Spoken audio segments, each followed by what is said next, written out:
Halo, perkenalkan, saya Anastasia Mia Martalia. Pada kesempatan kali ini, saya akan presentasikan hasil pengerjaan proyek Big Data Analytics saya yang berjudul Analisis Kinerja Bisnis Kimia Farma tahun 2020 sampai dengan 2023.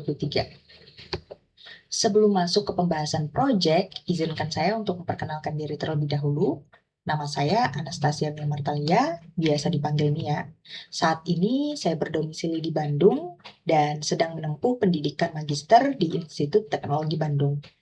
Sebelum menempuh pendidikan magister ini, saya sempat bekerja beberapa tahun di sektor swasta dan juga di sektor pemerintahan. Oke, kita akan masuk ke pembahasan terkait dengan proyek ini. Adapun proyek ini merupakan kolaborasi antara Rakamin Academy dan juga Kimia Farma. Oke, sebelumnya kita akan berkenalan terlebih dahulu dengan perusahaan Kimia Farma. Kimia Farma merupakan pelopor industri farmasi di Indonesia dan merupakan badan usaha milik negara yang mempunyai peran strategis dalam penyediaan layanan kesehatan nasional. Dengan jaringan yang sangat luas, yaitu mencakup ratusan apotek, puluhan klinik kesehatan, serta laboratorium klinik yang tersebar di seluruh Indonesia, Kimia Farma itu menghasilkan volume data transaksi yang sangat besar setiap harinya.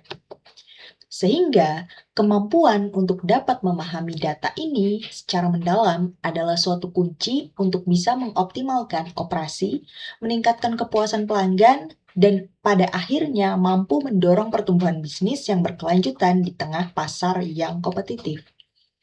Adapun proyek portofolio yang telah saya kerjakan, yaitu analisis kinerja bisnis Kimia Farma untuk tahun 2020 sampai dengan 2023. Latar belakangnya adalah di era digital seperti saat ini, data merupakan aset yang paling berharga. Kimia Farma dengan operasinya yang sangat masif memiliki kesempatan untuk dapat mengubah data transaksi historis itu menjadi insight yang strategis. Adapun data yang tersedia untuk proyek ini terdiri dari 4. Yang pertama yaitu ada data final transaction, di mana data ini merupakan detail dari setiap transaksi penjualan. Kemudian ada KF produk, yaitu katalog informasi produk. Kemudian ada KF kantor cabang, yang merupakan detail informasi dari setiap cabang. Dan selanjutnya adalah KF inventory, yaitu data inventaris produk. Data ini tidak digunakan dalam analisis akhir karena tujuannya untuk tetap menjaga fokus pada kinerja penjualan. Adapun problem statement untuk proyek ini yaitu bagaimana mengubah data mentah yang tersedia menjadi jawaban atas pertanyaan-pertanyaan bisnis yang krusial seperti bagaimana tren pendapatan dan profitabilitas Kimia Farma selama 4 tahun terakhir, kemudian wilayah geografis dan kategori produk manakah yang menjadi pendorong utama kinerja bisnis, serta apakah ada inefisiensi operasional di tingkat cabang yang dapat diidentifikasi dari data kepuasan pelanggan.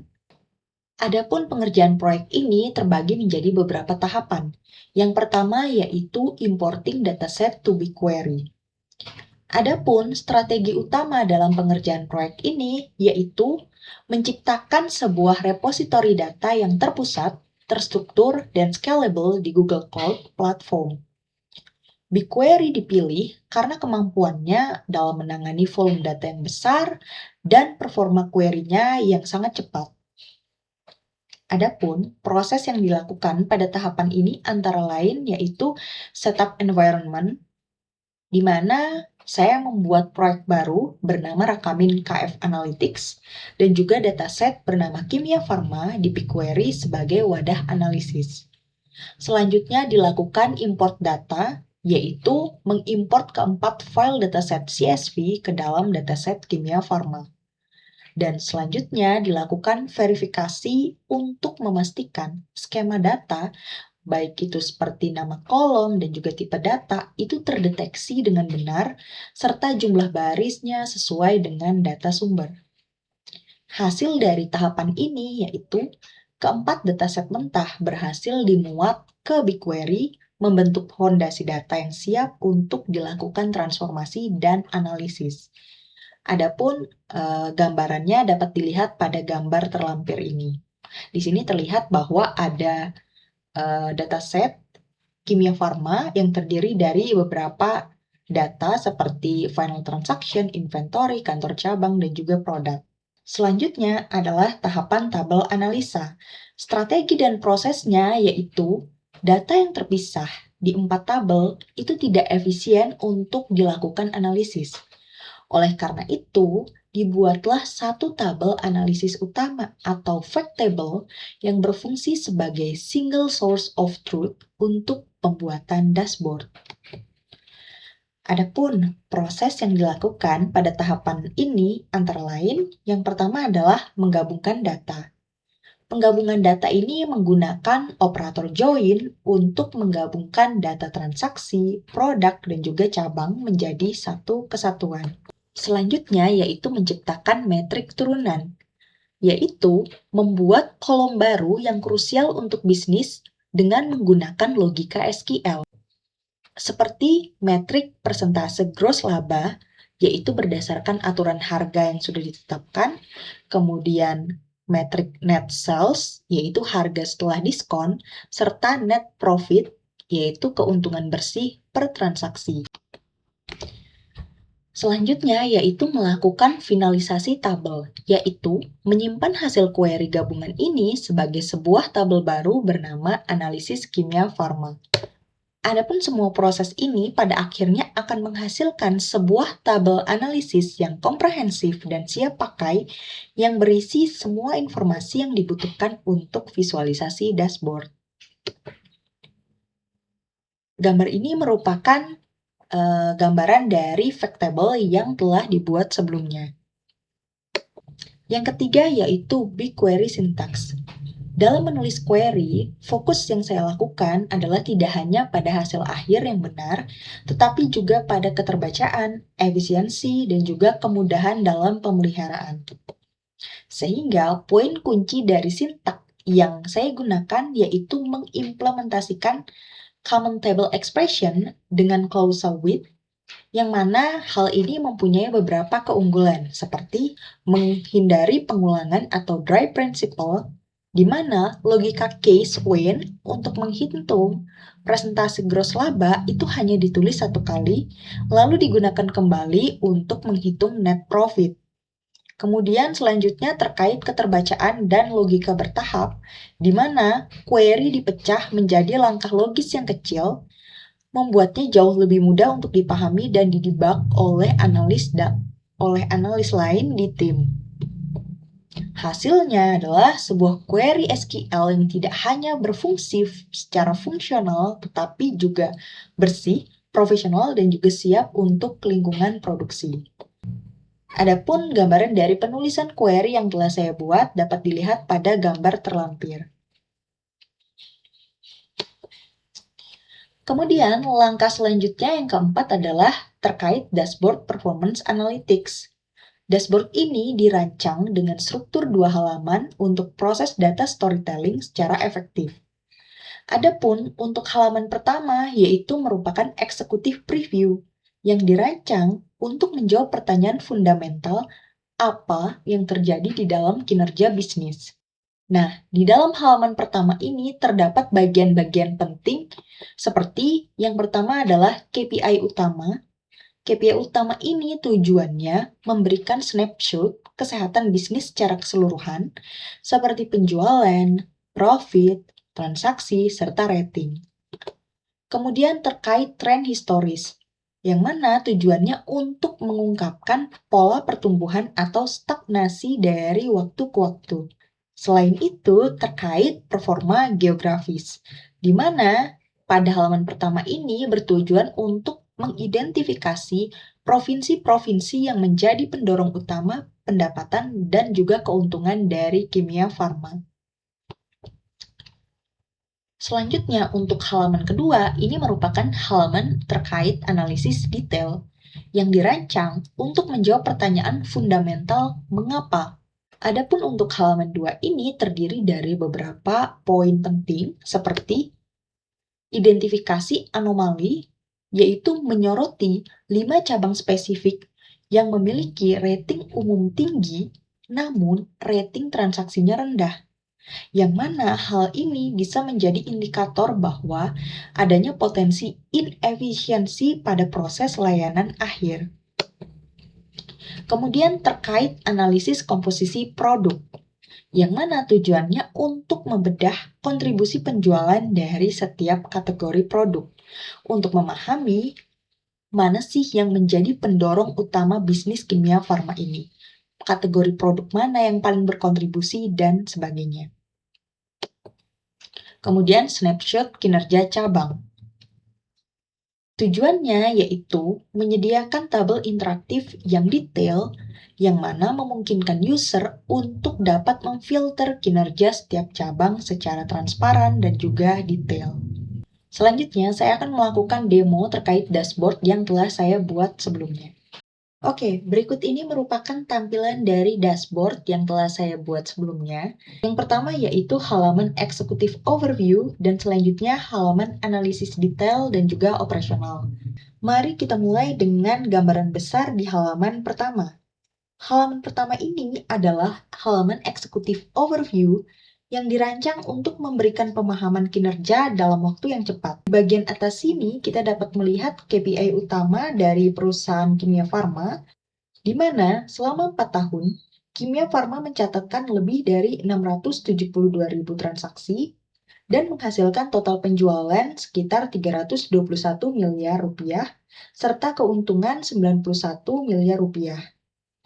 Yang menarik adalah rata-rata rating cabang berada di angka 4,45 yang menandakan bahwa tingkat kepuasan pelanggan yang cukup baik secara umum. Namun, insight krusial yang dapat kita lihat pada halaman ini datang dari grafik tren di kiri bawah ini. Grafik ini menunjukkan bahwa meskipun ada fluktuasi bulanan, tetapi tren pendapatan dan juga tren keuntungan secara keseluruhan cenderung stagnan. Dapat dilihat bahwa tidak ada pertumbuhan signifikan yang terjadi selama 4 tahun. Sehingga ini adalah temuan kunci pertama kita. Selain itu, secara geografis, performa dari kimia farma ini juga sangat terkonsentrasi. Dapat dilihat dari dua grafik ini, baik grafik top 10 provinsi berdasarkan total penjualan maupun berdasarkan total transaksi, dapat kita lihat bahwa dominasi kontribusi terbesar itu dari Provinsi Jawa Barat. Di sini kita juga bisa melihat secara langsung di Provinsi Jawa Barat ini kota-kota apa saja yang berkontribusi terhadap penjualan yang paling besar. Di sini kita bisa lihat bahwa kota-kota tersebut antara lain ada Subang, Garut, Purwakarta, Ciamis, Sukabumi, dan sebagainya. Kemudian, kita juga bisa melakukan filter atau memilah, misalnya hanya ingin menampilkan provinsi tertentu. Misal kita ingin menampilkan Provinsi Jawa Tengah, Jawa Timur, dan juga Sulawesi Utara. Kita dapat menggunakan filter ini. Atau, misalnya kita mau tampilkan lagi, seperti semula, kita juga bisa filter berdasarkan kategori cabang, kategori produk, kota, maupun berdasarkan rentang tanggal. Oke, selanjutnya masuk ke halaman kedua terkait dengan analisis detail kinerja cabang dan juga operasional. Halaman 2 ini dirancang untuk melakukan deep dive ke level operasional. Di sini kita mencari insight yang bisa langsung ditindaklanjuti. Temuan yang paling menarik dan paling actionable ada di tabel top 5 cabang, rating tinggi, namun rating transaksi rendah. Analoginya sederhana, seperti ini. Ini adalah cabang-cabang yang secara umum itu disukai oleh pelanggan. Bisa saja karena lokasi atau kebersihannya. Namun, mengecewakan pada saat yang paling krusial, yaitu saat transaksi atau saat pelanggan melakukan pembayaran. Misalnya, Kimia Farma Apotik B Pematang Siantar ini punya rating 4,83. Ini adalah sinyal kuat bahwa cabang dari Kimia Farma ini disukai oleh pelanggan. Tapi sayangnya, rating transaksinya itu hanya di angka 4,0. Yang mana bisa jadi ini adalah sinyal bahwa ada masalah operasional. Bisa jadi karena adanya antrian panjang atau sistem kasir yang lambat. Nah, oleh karena itu, hal-hal seperti ini perlu diperhatikan dan perlu dilakukan perbaikan dari sisi operasional agar Kimia Farma dapat terus meningkatkan kepuasan pelanggan. Selain itu, di sini juga kita dapat melihat kategori produk apa saja sih yang punya kontribusi besar terhadap nilai penjualan. Dapat kita lihat di sini bahwa kategori R06 ini adalah kategori produk yang paling banyak berkontribusi terhadap penjualan. Dan ketika kita ingin tahu lebih detail, dalam kategori produk ini ada obat apa saja sih, kita bisa melakukan drill down seperti berikut. Dan kita tahu ada beberapa jenis obat yang berkontribusi di sini. Dan kita bisa kembalikan lagi dengan drill up. Kemudian di bawah sini terdapat tabel detail kinerja seluruh cabang yang berfungsi sebagai alat snapshot data yang memungkinkan user ataupun manajer regional untuk memfilter dan memeringkatkan cabang di wilayah mereka, serta memberikan transparansi penuh terhadap data dan juga keakuratan serta kedetailan data pada tingkat operasional. Selanjutnya, adapun kesimpulan dan rekomendasi strategis dari proyek Kimia Farma ini antara lain, kesimpulan pertama yaitu adanya stagnasi pertumbuhan, di mana tren pendapatan cenderung datar selama periode 4 tahun. Adapun rekomendasi yang dapat dilakukan perusahaan yaitu merumuskan strategi ekspansi pasar baru atau melakukan diversifikasi produk untuk memecah siklus stagnasi. Kesimpulan selanjutnya yaitu adanya ketergantungan regional, di mana kinerja bisnis Kimia Farma ini sangat terkonsentrasi di wilayah Provinsi Jawa Barat. Adapun rekomendasi yang dapat dilakukan yaitu melakukan analisis pasar di provinsi potensial lain untuk mengurangi resiko dan mencari sumber pertumbuhan baru. Kesimpulan kunci selanjutnya yaitu adanya anomali efisiensi operasional, di mana ditemukan 5 cabang dengan rating umum yang tinggi dari sisi cabang, namun rating transaksi yang rendah. Hal ini bisa jadi indikator adanya masalah pada proses transaksi ataupun proses pembayaran. Adapun rekomendasi yang dapat dilakukan oleh perusahaan yaitu melakukan audit operasional pada cabang-cabang tersebut sebagai langkah perbaikan cepat untuk meningkatkan kepuasan pelanggan. Dan dari data-data ini menunjukkan bahwa Kimia Farma itu punya peluang besar bukan hanya dari sisi mencari pelanggan baru, tetapi juga mengoptimalkan potensi yang sudah ada di dalam operasinya. Demikian presentasi terkait analisis kinerja Kimia Farma tahun 2020 sampai 2023 ini. Atas perhatiannya saya ucapkan terima kasih.